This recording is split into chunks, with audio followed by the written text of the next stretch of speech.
kids.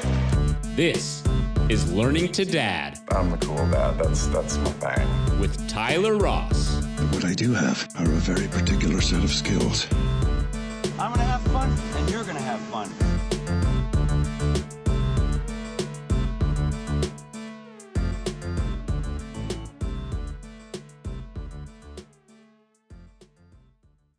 Okay, hello, this is Tyler Ross, and this is Learning to Dad. My guest today is Jeff Patnaude. Jeff is the author of 7 books on leadership and mentoring and over 25 children's books. Jeff is a teacher, speaker, composer, business leader, and executive mentor. And if you have not heard it, his TEDx talk, From Great to the Greater Good, When Great is Not Good Enough, is worth the listen. Jeff, thank you very much for allowing me to come up to your home here and spend time with you. My pleasure. So of the things that I just kind of talked about, is there anything that kind of resonates with you or anything that you feel like you'd like included? You've done so much. You forgot mowing. I have 90 acres of lawn now, so I spend 4 days a week at least mowing and then start over again. But that's where I get a lot of my great thinking done. So that reminds me of my drive up here. We're in Warrenton, Virginia at an estate called Hesperides, and the driveway up the hill is maybe a mile of switchbacks that Jeff has referred to as Meditation Mile. I was listening to the radio, playing with my phone, and as soon as I got a third of the way up the driveway, I realized that I needed to shut it all off and just appreciate being here. So Hesperides, what is Hesperides? Hesperides is from Greek mythology, which was Hercules' garden had a golden apple tree, and he had 2 Hesperides who were nymphs that guarded the tree. And the 2 that are hanging up there is from a painting I found in Thailand. And they're not exactly the Hesperides, but they're 2 angels, and they remind our guests who sit at this table, and we have many of them, that this is a special place guarded by angels. And that's a great segue to talk about your being a minister, because we, in terms of course, the purpose of our conversation here is for the benefit of parents. You know, in life, professional life, we have very measurable tangibles. You know, in a baseball game, there's a score at the end of the game. In business, there's, the accounting records, and you can identify kind of your metrics on your success. But in parenthood, until your child's grown, it's really hard to express your success as a parent. But we haven't had a perspective of that of a minister. So I'm excited to have a conversation with that in mind. When did you become a minister? I was ordained to the diaconate in 1974, and 6 months later the priesthood in the Episcopal Church. So for 44 years I've been a priest in the church, and the last 30 years as a priest to the marketplace, where I've worked with over 100 corporations and probably 50,000 business leaders about what it means to be spiritual as a leader in the workplace. And I watched your TEDx talk last night, which I thought was really great and speaks directly to that. The idea that you can bring that into the world, into the business world, and to build your great business on a foundation of goodness. I wonder how it translates into parenthood. In 1974, where were you in your familial life? Did you have children at that point? 1975, Julie was born. So we were married in 1970 and waited until I finished seminary before our first child, Julie, born in Birmingham, Michigan, my first parish, where I was a curate and assistant in a very, very large parish with Detroit workers and executives. Pete Estes, who was the president of General Motors, was one of our congregational members. Lee Iacocca's daughter, Kathy, was in one of my classes. And so I got a chance as a 24-year-old to hang out with some of the biggest icons in industry for a short period of time, which really opened my eyes to their need or their search for spirituality. And so it was great, especially Pete Estes, who was head then of GM, the largest corporation in the world. And to see him on his knees and to be a humble man was very, very important for me, to realize that the marketplace was where people went every day Occasionally they went to church, and so if I went to them on a daily basis, I might make a bigger difference. That reality didn't become apparent to me for another 13 years. And I went on to have a very vibrant parish in Menlo Park, California, where the titans of the emerging Silicon Valley lived and attended. And it was fascinating in 1976 to be in Silicon Valley before it was ever Silicon Valley. I ended up living on the same street as Steve Jobs, Larry Page, and we think Mark Zuckerberg was just a young kid on the same street playing out in the street. So Dave Packard, they were part of our congregation, and his garage where Hewlett Packard started was just a block from my house, where buses would pull up just to see this historic spot. So it was a vibrant place, 1 mile from Stanford University, and some of the most brilliant people in the world were there, and I got to minister to them. So how long were you in Michigan? You had Julie while you were in Michigan? Yes, we were there just 2 years before I got called to California. So when you say called, is that a phone call you received? Oh, there are phone calls and letters, yeah, but the Holy Spirit has a way of speaking more loudly. And it became clear, even though my wife did not want to move to California, she's still there today. She eventually realized the beauty of living in the San Francisco Bay Area, and it was a great opportunity for a very young priest to be a part of what became one of the largest parishes on the West Coast. So in 1974-75, you have your first child, and you move as young, 24, 25 years old, and move to California. Was having a child part of that decision, part of what created that change in trajectory and part of the calling? Well, we knew that we wanted to have children, so we just waited until Nancy could stop working and I could start earning a living. I made a whole $7,500 a year. When I think back to that now, I think, oh my gosh. And I thought that was great. Of course, it came with a package of housing and car and insurance and all that, but to think of $7,500 a year for that hard work. So having children was part of our plan, and then Laura, once we moved to California, was born in 1978. So we ended up with our two precious little girls, who still are our precious little girls. And they've given you grandchildren. Ah, yes. We have two precious little granddaughters from Laura and John, her husband. And it has opened my eyes to my judgment of grandparents who in the past would always whip out their pictures and you'd have to watch all these things. And now I know exactly why they do what they did, because these two little girls have just grabbed hold of our hearts in ways that you never thought possible. Undoubtedly an inspiration to do children's books. Yeah, actually, my first children's book came around 1978. When the fourth grade teacher of our daughter, Julie, maybe it was a little later, died of cancer, and she was a renowned teacher. And all 300 children were coming to the parish for the funeral service. And about 3 hours before, I was out jogging, and I thought, there's no way you can preach a sermon to little kids. So I'm going to write a children's book based on the character of Jan Hewitt. And Jan Hewitt was the teacher who was deceased.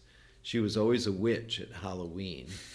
And so I called it Witch-Hewitt, Witch Hewitt, which became Witch-Hewitt. And she was a witch with 3 blessings.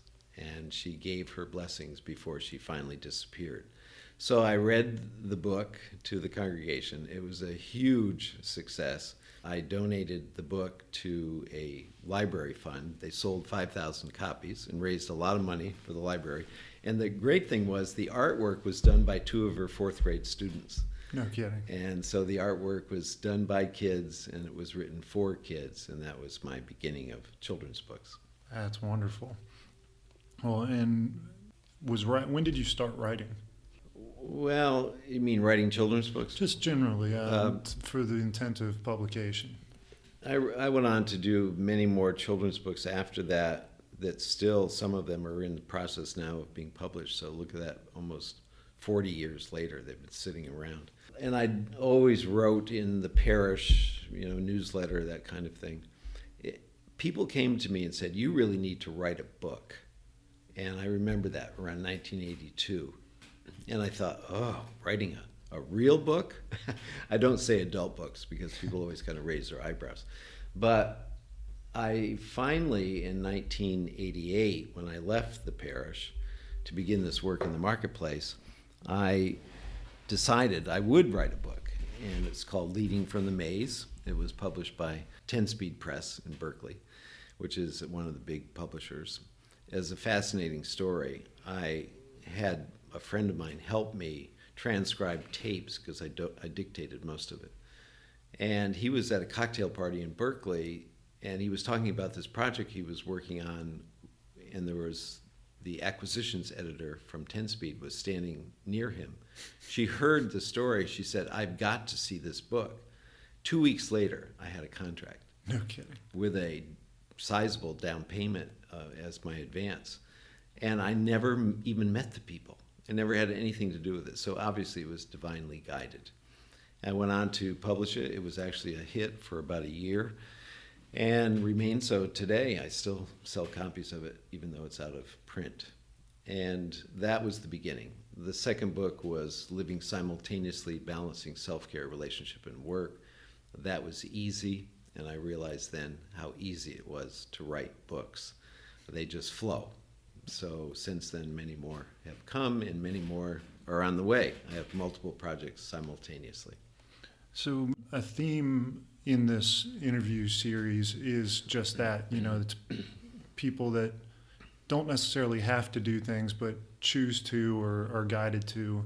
I presume that if you had everything you ever could need, that you'd continue to write and continue to speak. Yes, you don't go into writing for the money. Although some actually make a lot of money. I was just having a conversation with someone I know, and he was responsible for getting me into Chicken Soup for the Soul. And that was the 4th edition. It was early on, and I was pleased to be a part of that series. And I happened to say to Martin, my friend, I said, I bet Jack Canfield is one of the wealthiest guys in America, because there were 60 versions of that, I think, that book. Everyone knows it. And he said, do you know how many copies they've sold? I said, no, but I know how popular. I'm going to guess 100 million. He said, how about 800 million? I thought, that is unbelievable. No. Just this morning, I was reading Jack's book, and his goal was to sell 1 billion books and donate half the money to his foundation. So having a passion and being open to a calling to follow through is really the key to people doing what they love and loving what they do. And money will follow.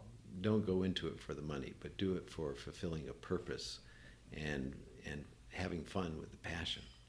The follow through, it seems to be a trigger point for people, like taking that first action, that step, small or big. Do you have any advice for anyone that's sitting on the sidelines that has an idea that they haven't taken a first step towards? Sure. This is a concept I shared with our summer camp of kids. We are working with high schoolers in West Virginia, and my leadership program called The Habits of Heroes. And we had kids there who had stories that were really unbelievable. They were abandoned by their parents. 2 15-year-old girls who were at our summer camp were living in an apartment. They were working part-time to pay their bills and going to school full-time, and they were in our leadership program. So they served as an example for all of us to do what needs to be done. And what I encourage people to do is take micro movements. So mini steps toward achieving your goal. Don't try to begin with the end in mind. begin with the first step, as Lao Tzu said. The journey of 1,000 miles begins with the first step. I always loved the Hasidic tradition that the Red Sea never parted until Moses first put his foot in the water. And so we have to really stick our foot out and get started if we're going to fulfill our dreams. Yeah, I heard a great line the other day that was, everybody wants the peak, everyone wants the summit, but they forget that the mountain's there. So to get to the peak, you still have to climb the mountain. So 1974, 75, you have your first child.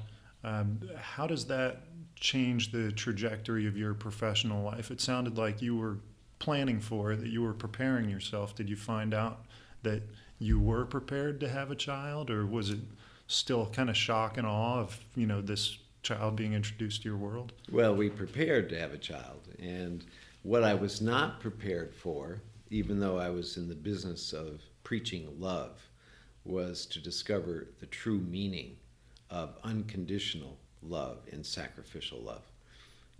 My wife and I would have thrown our lives in front of a bus at any moment to save our child.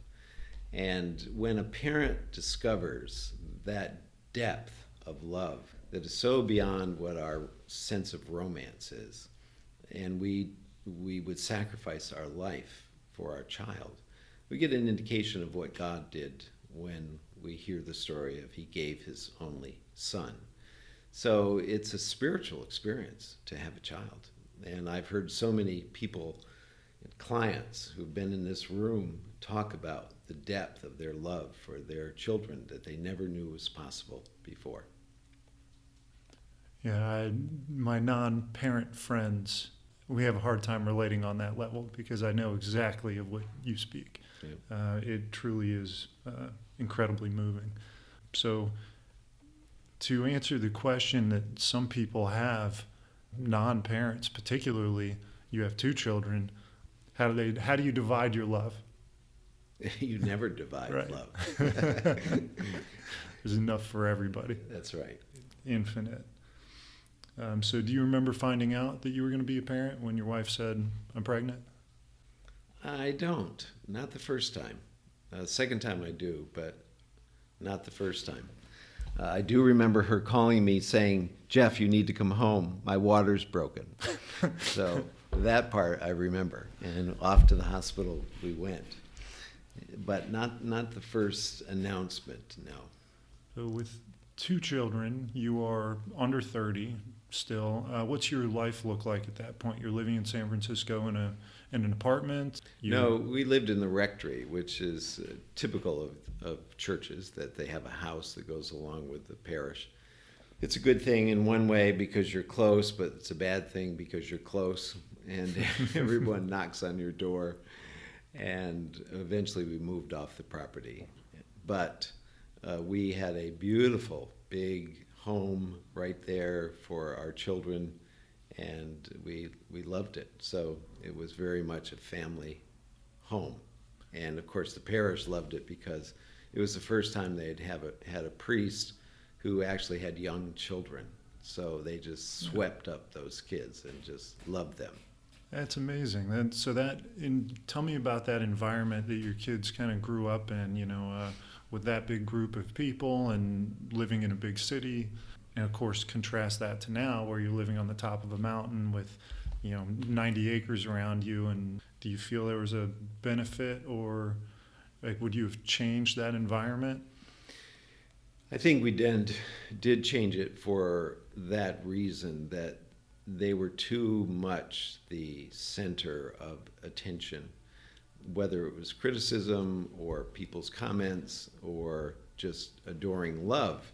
Our kids became PKs, preacher kids, who eventually, especially our first child, started to just resist that kind of, she's an introvert anyway, so she didn't like the attention. Our second child flourished under it, because she's an extrovert, and she today continues to be the center of very large circles as a senior vice president of HR in a major company. So it has had its advantages, but any community can be challenging. And so we eventually moved off the property, and I remember the first day when I said to my office staff, I'm going home. And I got in my car and drove away from the property, and it was so freeing. It felt wonderful. So for your work, did having children change your approach to delivering your work? Yeah, I think I became certainly more sensitive, more understanding, more patient. I always loved kids. And I did a children's story every Sunday. And this was by this time, had become a big parish.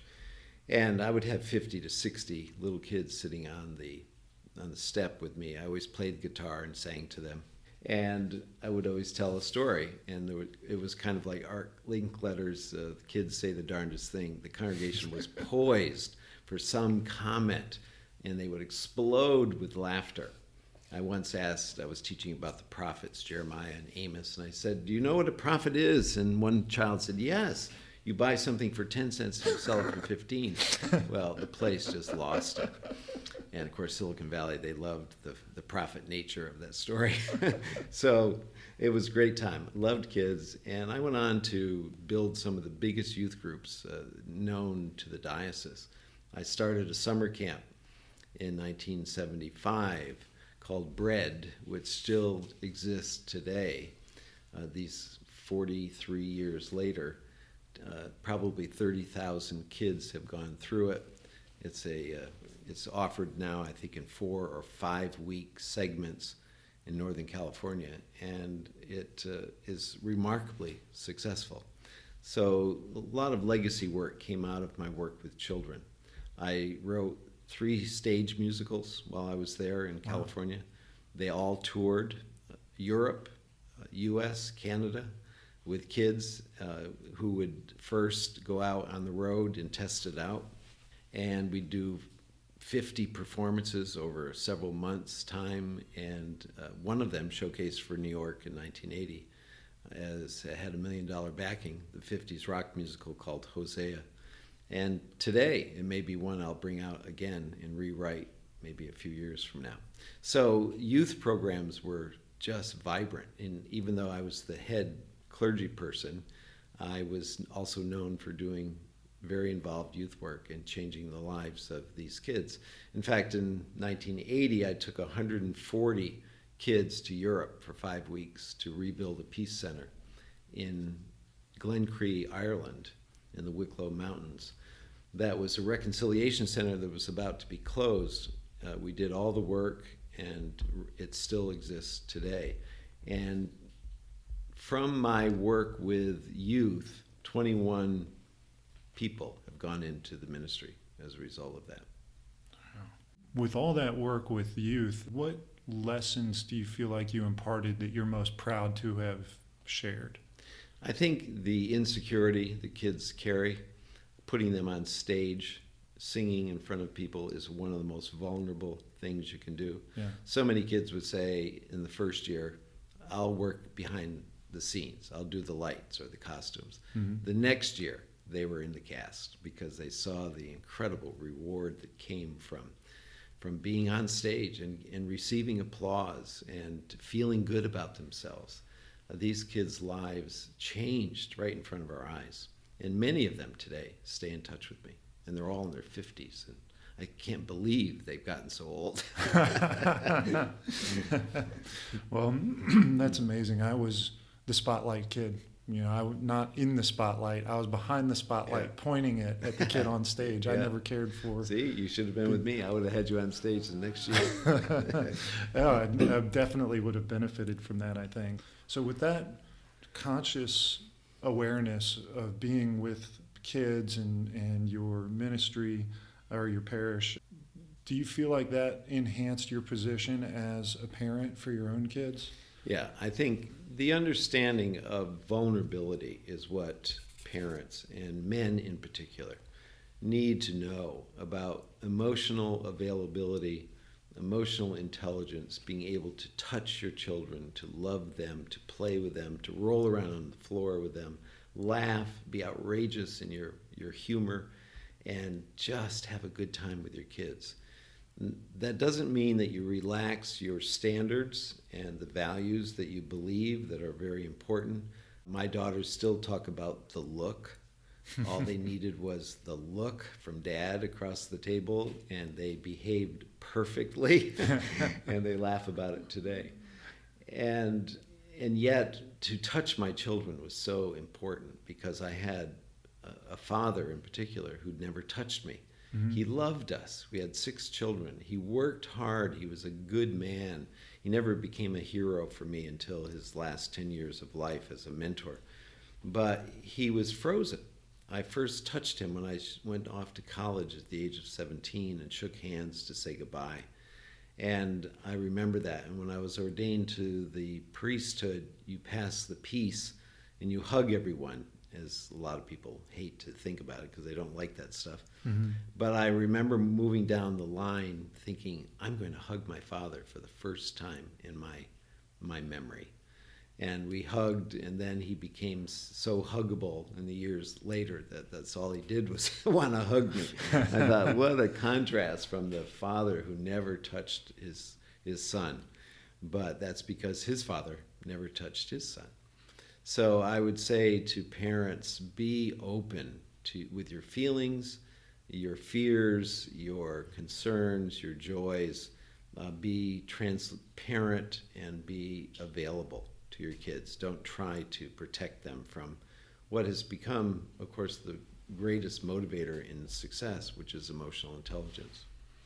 That's such an interesting story. My grandfather and my dad were like that. You know, they didn't have an open emotional relationship. In fact, my grandfather is in the habit now of, he's softening as a human, and now he gives out certificates that say hugs because he physically is just not comfortable actually giving a hug, so he gives out certificates as hugs. And I think it's a huge bridge for him, which is really wonderful. Do you expect that your father and my dad's dad are part of a generation that was kind of conditioned to not do that? Do you think that's different than what men are supposed to be now? Or I think in some aspects of our society, if you look at leadership and the transformation of leadership, which has been my business for 30 years, the 50s were militaristic command and control because men came out of the military.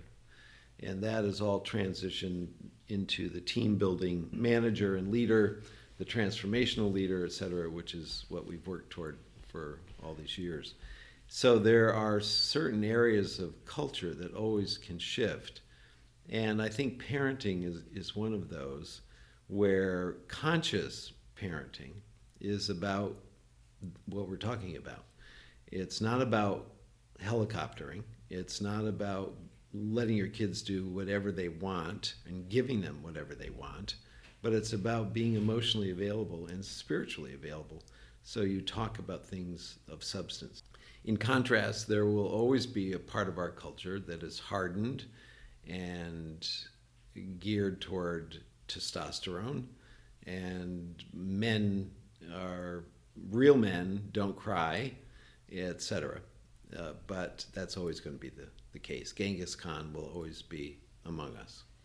So that's definitely part of the inspiration to share stories like this, is to help men become more emotionally available just by listening to 2 men talking about being available for their children. That's like the easy way into somebody's life, is to talk about their kids, because people just glow. So how would you say, would you acknowledge a change in your own life as being a 25-year-old dad versus being a grandfather now, in the way that you approach that? Yeah, I've matured. I was a single parent because Nancy and I were divorced after the girls were 11 and 8. So it was a very painful time. So for about almost 25 years, I was a single dad. And my daughters loved it because they always said I was a cool dad as well, that would take them on trips and globally and spend time with them. I was a much better father after the divorce because I made the time to be with them, and I was always with them. When I first was single, I couldn't afford anything, and I had a little tiny apartment on the coast of California, and I had only a built-in bed because it was a studio, and my children had to sleep on the floor in sleeping bags. And I always felt badly about that, having had lovely homes in the past, until many years later, Laura, who ended up working with me for many years, stood up in front of a group when I asked the question, "What's your favorite day of the week?" And she stood up. You know, she was not a participant, she was one of the trainers, but she said, "I'd like to speak." And I thought, this is interesting. And she said, "My favorite day of the week is Wednesdays, because we always got to go to Dad's house and sleep on the floor in our sleeping bags. And I look forward to that all week." Now, for the first time, I heard this, and I suddenly let go of all the guilt and shame I had all these years about not having beds for my children, because for them, it was the most important day of the week. They got to camp out with a dad. So I learned along the way that to relax, to go with the flow. I learned through psychology, and that's part of my training, is that you always talk to your children about what's fair, because the brain wants fairness, just like it wants autonomy and other elements that make it satisfied. So I always would say to my children, well, what's fair? What would be a good time to come in? What do you think? So it was self-directed. Mm-hmm. I never told them. And as a result of that, we would always collaborate and come to agreement. Never do I recall even ever arguing with my children. I would watch that with their mother on occasion, and the girls will often do that with their mother.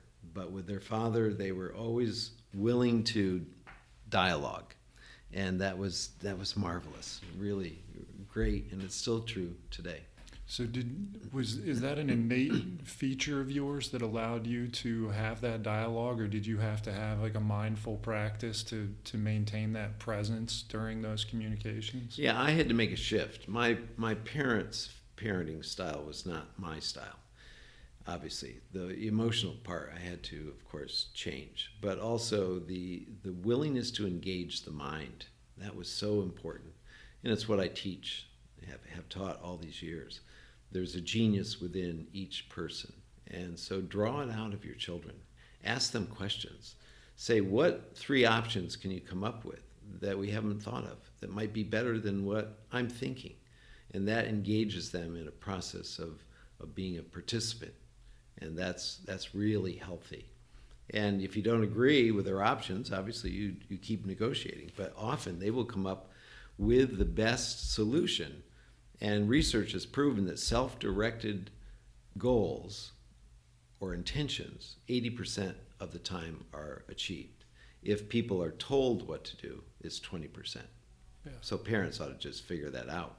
Work with your kids. Let them come up with the ideas, and they'll fulfill the commitment rather than telling them what to do. So what do you think is the role of a father, and is it different than what that role has been in the past? Well, there are many antiquated views of the father as the protector, the supplier, the provider, and all of that, which are, biblically, certainly. Just yesterday, a psalm was read about the role of the mother. And the mother was to cook and to work hard and to do this. And I said to the person who was reading it in church, please don't read this. We're way beyond this today. We have to be co-partners, co-parents in a process. So the father is a facilitator, a person of values, of strength, of doing certain tasks that perhaps the mother doesn't do. But I always felt there isn't anything I won't do. I changed diapers. I got up in the middle of the night.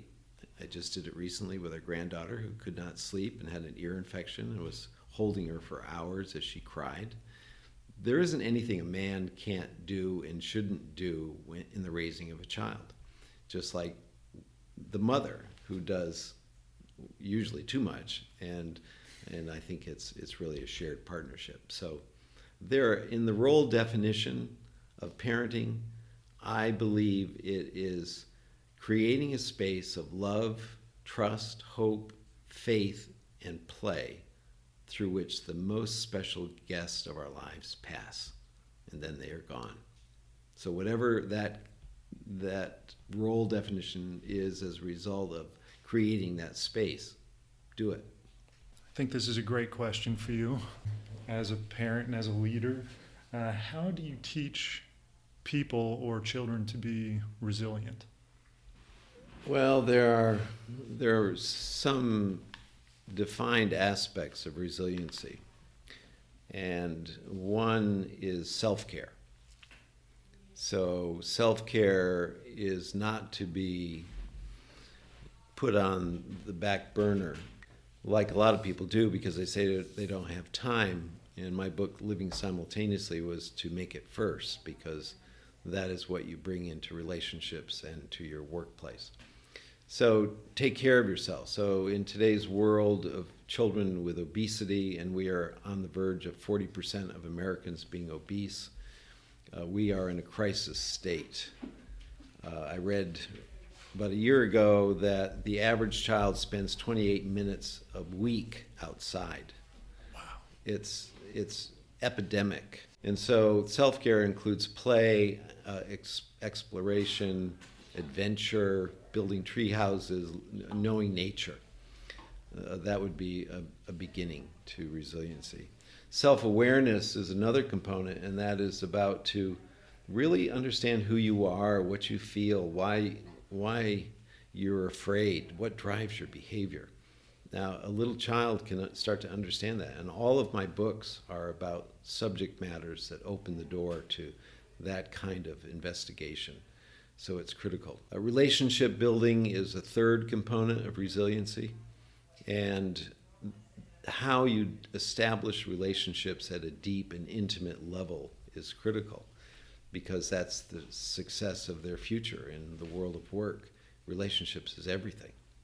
And so how courteous they are, manners, eating and dining etiquette, how they dress, how they carry themselves, their non-words when they speak and sound like they're making noise instead of just speaking well. I taught my children public speaking at the age of 10 so that they could actually do it well in public. So those elements are contributing. And finally, one of the real keys is to know your purpose. And people who live life on purpose are very resilient. They are not wandering and meandering in life's labyrinth. Instead, they're moving for a reason and a purpose. And when you help your children know that they're here for a reason, and it's not to accumulate, it's not to get a job to make the most money so they can buy stuff. It is to contribute to the greater good.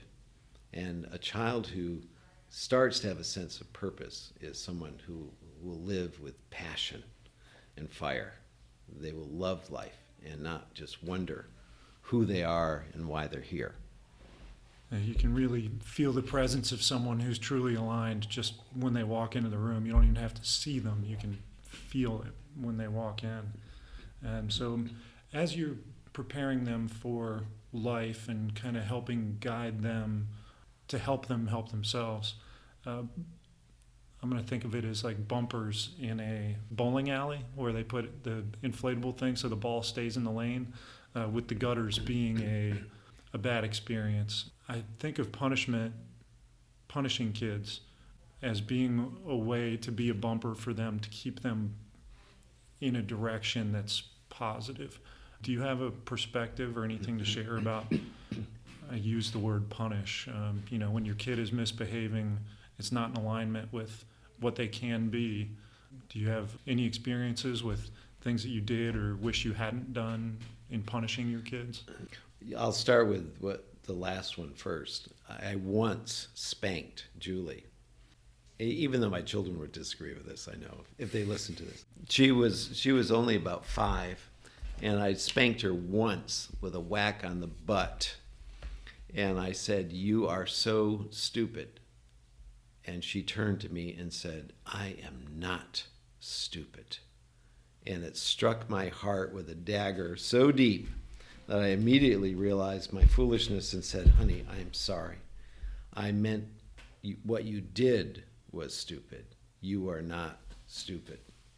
So that was a turning point for me to never, ever diminish someone's integrity and their value.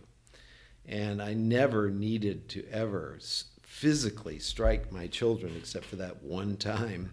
Laura will disagree because she said that I spanked her once, but I don't remember that. So what I would do is just what we talked about earlier. I would say, what do you think would be a good restriction to help you remember what you did was not appropriate? So to me, freedom is everything, and punishment is restriction. So instead of punishing, I would say, how could we restrict your parameters in the next week or so to remind you of doing something differently in the future? So that's how I would approach it. And I would let them come up with the ideas. Yeah. And if I didn't like the idea, I would add some of my own suggestions. Well, actually, the first thing that popped into my head when you said restrictions are devices, iPads, iPhones, video games. My kids at 3 and 4 years old are very adept at using these things already. As much as we try to prevent them from having screen time all the time, they just pick it up so quickly. Have you noticed a lot of kids using devices, and do you have an opinion on kind of the benefit, cost benefit, pros and cons? Yeah, I have a lot of opinion. We know the new neuroscience is proving that children's brains today are being rewired in a very different way. So technology is doing this, and we can't stop it. Our 3-year-old, when she was 2.5, could whip through an iPhone and find her favorite songs and do things that I could not do. I was absolutely astounded to watch her move about this iPhone and do what she was doing. That will have its effect. That's why children are not outside. That's why they're not engaging with nature, which has its own way of teaching us. Nature doesn't have laws. Nature has habits. And so we, as humans, live by laws. And we have to do that because we're so undeveloped. We have to put restrictions around ourselves to behave. Nature just does it naturally. So I believe that keeping children from nature might be one of the worst restrictions, even though today's children probably would not think so. So I would imagine today that the greatest restriction would be technology. And that's too bad because there are things that are far deeper. But it's really taking something away that means a lot to them. What is your greatest hope as a parent, or either for your children or just for children in general? That they live a life of meaning and purpose and realize at an early age that giving and giving back is why we're actually here. That service is what life is about. And that means serving yourself so that you can serve others. Don't become an over caregiver who just serves everyone and doesn't take care of themselves. But making a difference, fulfilling life purpose. That's what I want for my children and my grandchildren. And naturally, I want them to be healthy and safe. Greatest fear? My greatest fear? The loss, certainly, of children or grandchildren.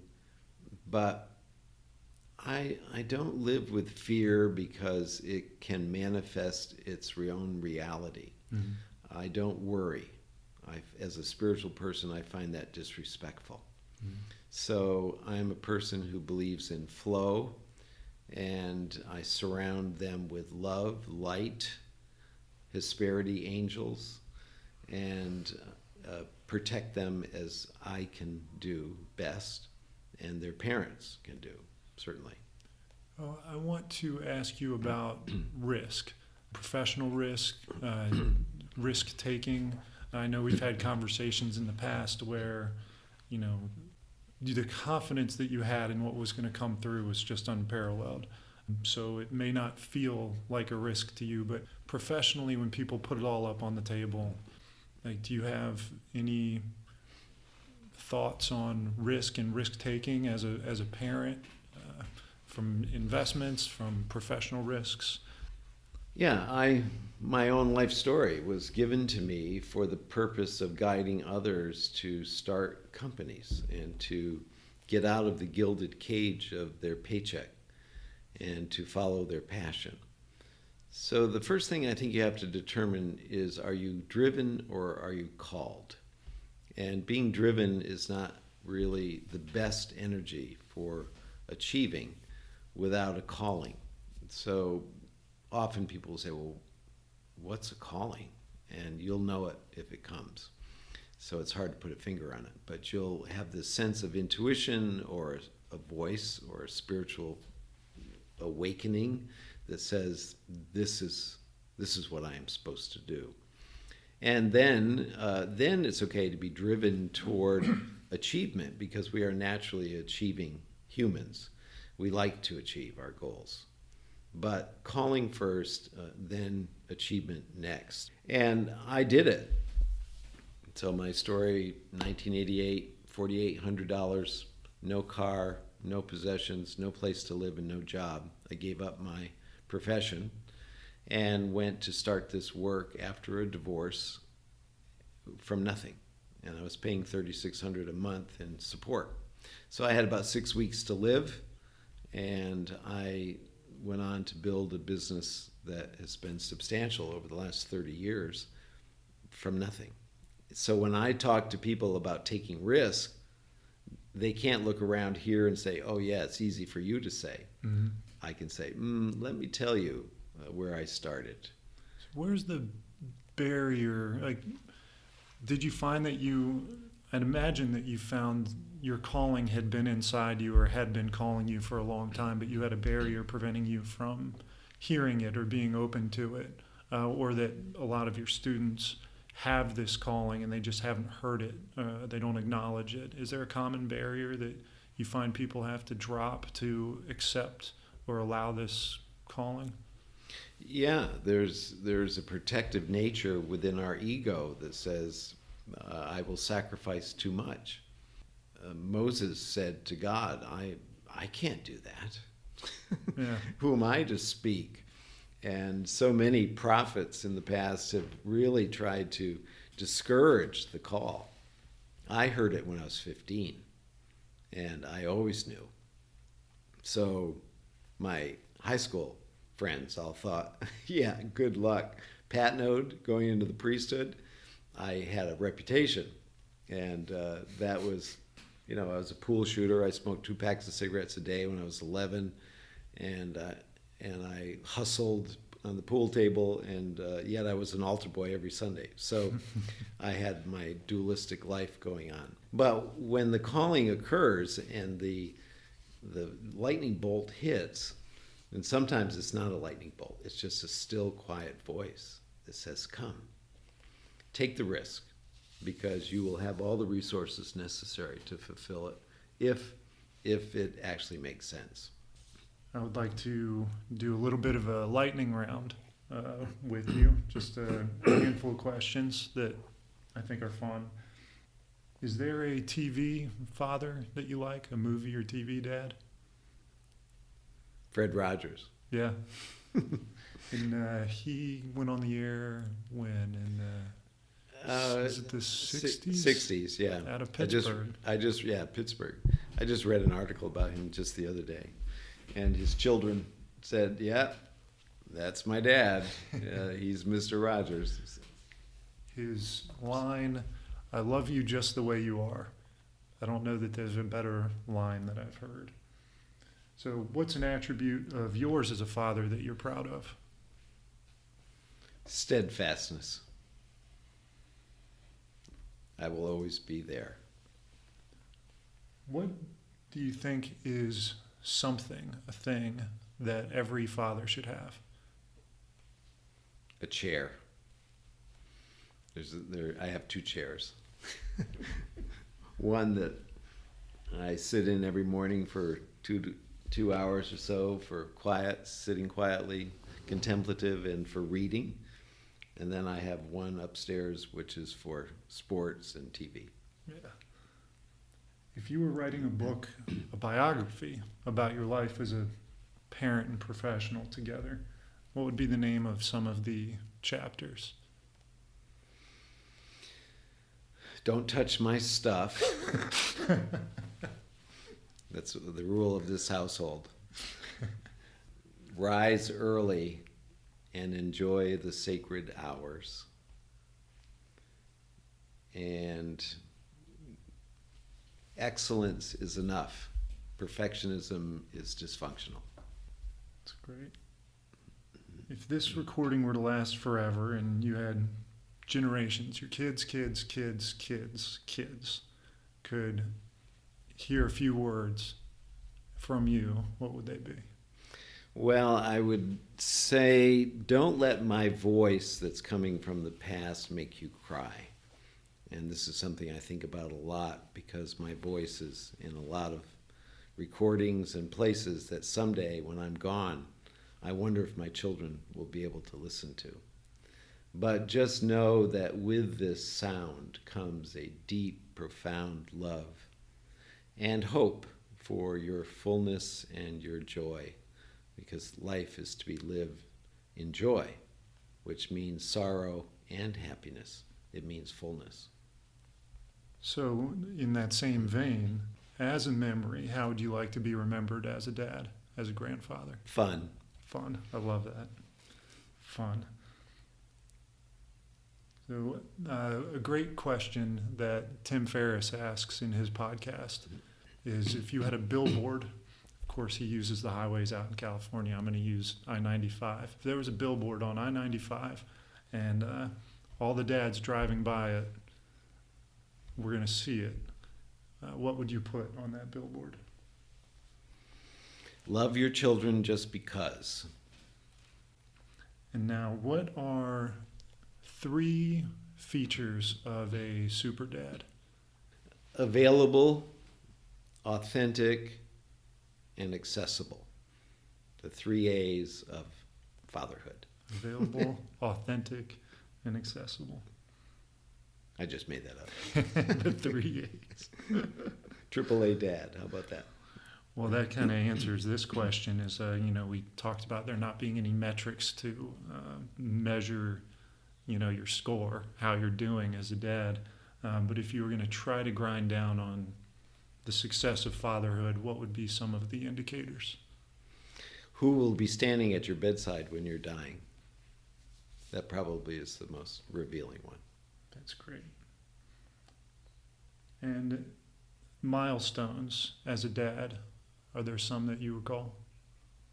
I had the privilege of marrying both my 2 daughters.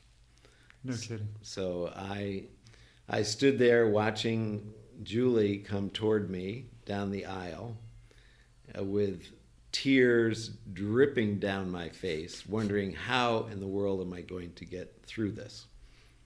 With Laura, I had the opportunity to walk her down the aisle and then turn around and get up on the step and start the service. But I still, I think I cried more through the service than anyone else because I had the privilege of being there. Now baptizing the grandchildren one has already been baptized, the second one is to come. That also is just a remarkable, tearful, joyful experience. And then finally and lastly, anything that you'd like to say to your kids or grandchildren? Oh, I don't have to say it. They know it. That's great. Well, thank you very much for taking the time with me to have this conversation. I really enjoyed it. I learned a lot, and I hope other people listen. And I want to take an opportunity to plug your website where we can learn more about you. It's patnaude.com. Correct. Do you spell that? PATNAUDE.com. Correct. Books and podcasts and events and more and more. So thank you very much for the time. And thank you, Tyler, for doing this work. This is a great idea, and I hope it really touches the lives of many.